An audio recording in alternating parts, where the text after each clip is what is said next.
As you all know, I am currently recovering from ACL reconstruction surgery, and it's been a long process already and I've got a little while to go yet, but I wanted to talk about how it is that I got here.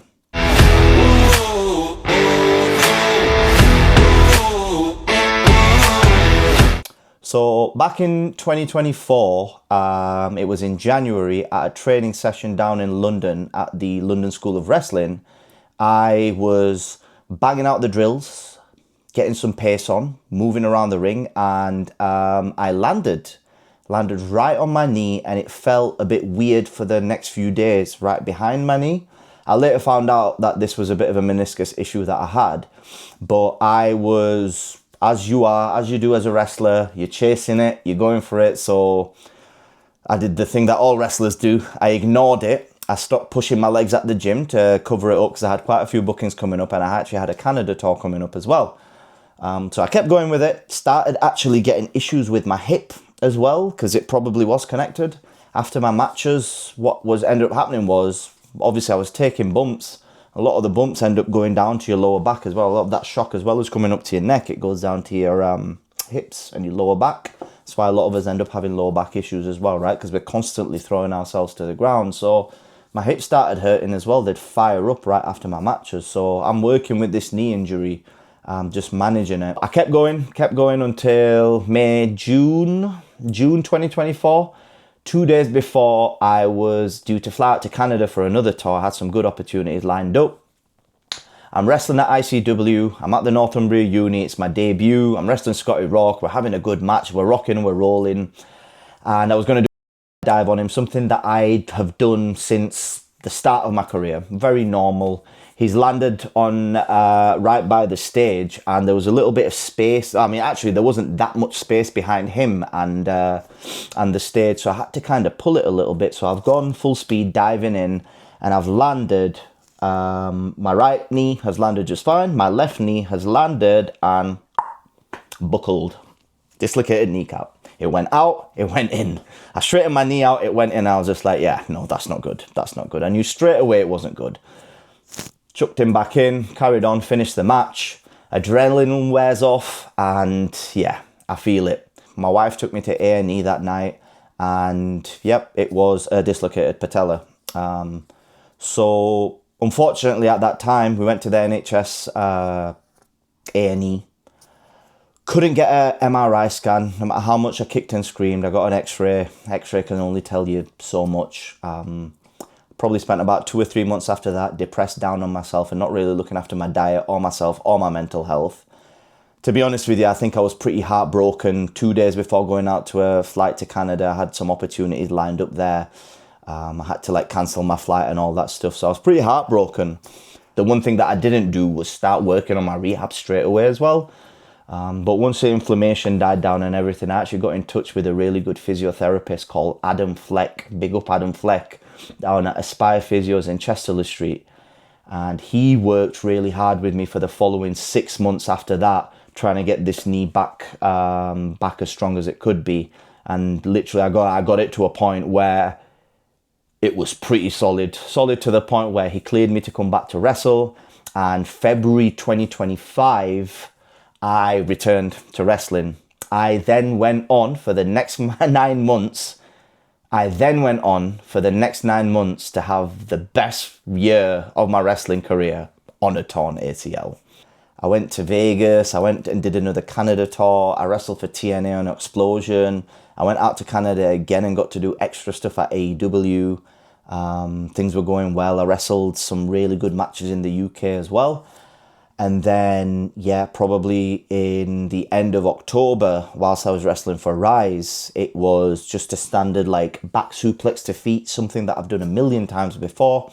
Again, something that I've done a million times. It's funny because we take so many risks as wrestlers, and it's silly things like that. Like my shoulder popped out on a baseball slide, its knees popped out on a dive, and this time around, my knee popped out on a back suplex to feet, right? So it's like, I'm getting back suplex, but I'm meant to backflip to my feet instead of landing on my back.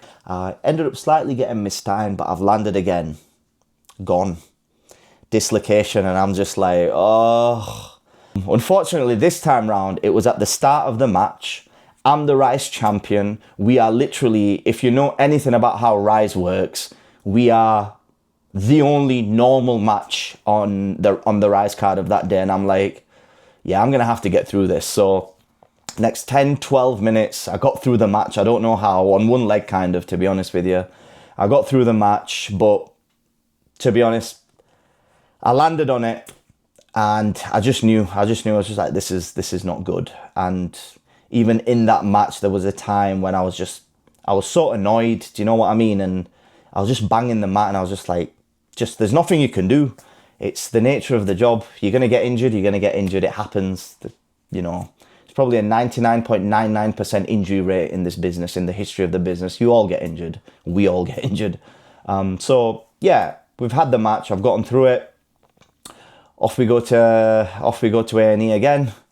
This time round, I was very lucky. My wife has got private healthcare, and I get healthcare through her work as well. This time around, I was very lucky. I got an appointment. I ended up getting my MRI scan within 2 weeks, and I ended up getting a date for my surgery within only a couple of weeks after that. So November, just past 2025, I got my surgery. It was really good because I managed to use the same orthopedic surgeon down in London that actually did my shoulder as well. Big up Ziali Sabadine, legend of the game. He's done surgeries on Olympic athletes before, and I've got a really good relationship with him. So, yep. He saw my MRI scan and he was just like, yep, looking at this, you've got a torn ACL. I was really hoping that it'd have been something MCL or meniscus or something, or if I just get a little bit shaved off, or maybe it's like some bone rolling around or whatever. But wishful thinking, once it's dislocated, it's really hard to like not have a torn ACL, to be honest with you. November 27th, 2025, that was the day of my surgery, and went down to London, went under, had the surgery, woke up, and doctor comes in and he's like, yep, I fixed your ACL. Good.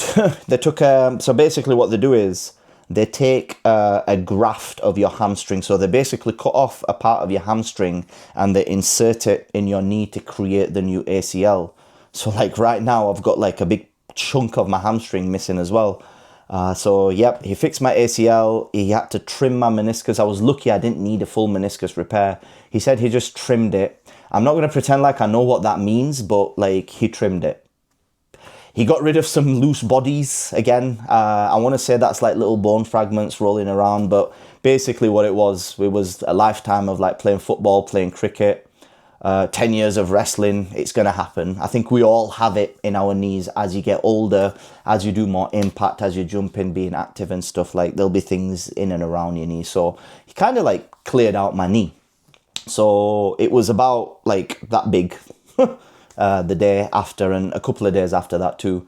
So the first 2 or 3 weeks were very much laying in bed, getting help showering, walking around the house on crutches. And I mean, if I compared it to the first time I dislocated my knee, I learned a lot of lessons from that. I made sure that I didn't let it get on top of me. The best thing that I did was this time around, I didn't let it affect me negatively, and I was more proactive. I think the more, I've 10 years in this wrestling business now, and I've realized like, you got to make do with the best. You know, you got to do the best with the situation that you're put in, and you can't let it get you down. And in a weird kind of way, I'm kind of glad that I got injured before this on the same knee, because it taught me a lot of lessons. A lot of those lessons I put into practice this time round. I was more proactive. I stayed positive. I spent more time with my family. I had my family come up and help me out as well, which was a big help.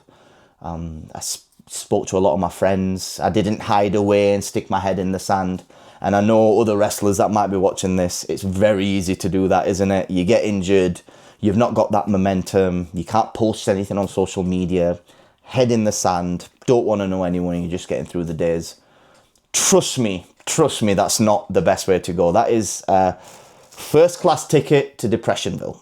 But this time round, I kept my hopes up. Obviously, you also don't want to ignore how it is that you're feeling, right? Like it was pretty devastating. It's happened the second time. But like I said, I was lucky. I had good private healthcare. I've got a really good physio. So slowly started working my way back to getting my knee like moving again. The initial stage is just getting the knee flexing past 90 degrees, getting it mobilized, calming down the inflammation. My mum gave me some nice old remedies to like help with the inflammation. And yeah, so it's, you know, I'm 3 months in now in terms of the recovery. I'm moving my legs, I'm walking, the inflammation comes and goes. And one thing that I've been told is the recovery from an ACL surgery like this, it's not linear. So like, it's not like every week it gets better. It's almost like one week you feel you're doing really well, and then your knee gets inflamed again, and then you have to kind of keep it like this, and then you go back up. So it's almost like it's not linear, basically. So that can get on top of you. But again, I'm very lucky. One of the best things that I managed to do without realizing it is I actually ended up prehabbing my knee pretty well, because I did the 6 months of rehab after the initial injury. That meant that I was able to come into this surgery with my legs being in a much better place. So that's really helped.